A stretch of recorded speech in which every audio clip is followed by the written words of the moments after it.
বাংলাদেশ থেকে কয়েক হাজার কোটি টাকা আত্মসাৎ ও পাচারের অভিযুক্ত পিকে হালদারের ৩ সহযোগীর জামিন আবেদন মঞ্জুর করেছেন কলকাতার আদালত।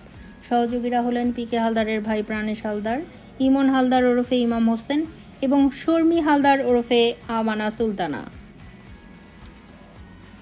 2022 সালের 14 মে পশ্চিমবঙ্গের রাজারহাটের বৈদিক village board house 15 Greentech city থেকে পিকে হালদারকে ভারতের তদন্তকারী সংস্থা এনফোর্সমেন্ট ডিরেক্টরেট গ্রেফতারের পর এই প্রথমেই মামলার বড় হালনাগাদ সামনে এলো। গত আগস্টের শেষ সপ্তাহে শুরু হয় এই মামলার বিচার কাজ। আজ শনিবার কলকাতার নগর দায়রা আদালতের বিশেষ ইডি কোর্ট এক বিচারক প্রসন্ন মুখোপাধ্যায়ের এজলাসে মামলাটি ওঠে।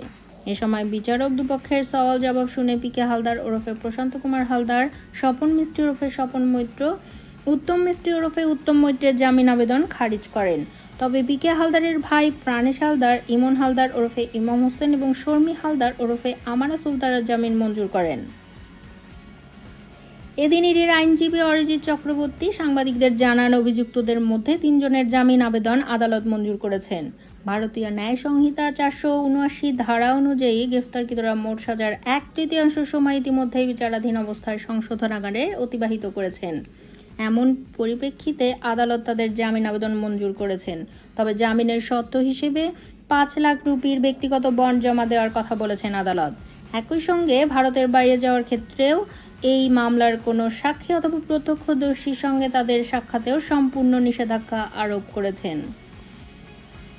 অরিজিৎ জানান, এই মামলার অপর 3 আসামি পিকে হালদার, স্বপন মিস্ত্রি ওরফে স্বপন মৈত্র, উত্তম মিস্ত্রি ওরফে উত্তম মৈত্র যেহেতু বাংলাদেশের সাজাপ্রাপ্ত আসামি, তাই তাদের জামিন আবেদন বাতিল করেছে আদালত। এই মামলার পরবর্তী শুনানি হবে আগামী 8 নভেম্বর। গ্রেপ্তারের পর থেকে দীর্ঘ প্রায় 2.5 বছর আদালতের নির্দেশে 5 পুরুষ আসামি রয়েছেন কলকাতার প্রেসিডেন্সি কারাগারে। অন্যদিকে একমাত্র নারী অভিযুক্ত রয়েছেন আলিপুর আদালতের নারী সেলে। জামিন পেলেও অভিযুক্তদের মধ্যে 3 জন এখনই কারামুক্ত হচ্ছেন না। মাঝে আগামীকাল রোববার সাপ্তাহিক ছুটির দিন থাকায় আগামী সোমবার তারা কারামুক্ত হতে পারেন।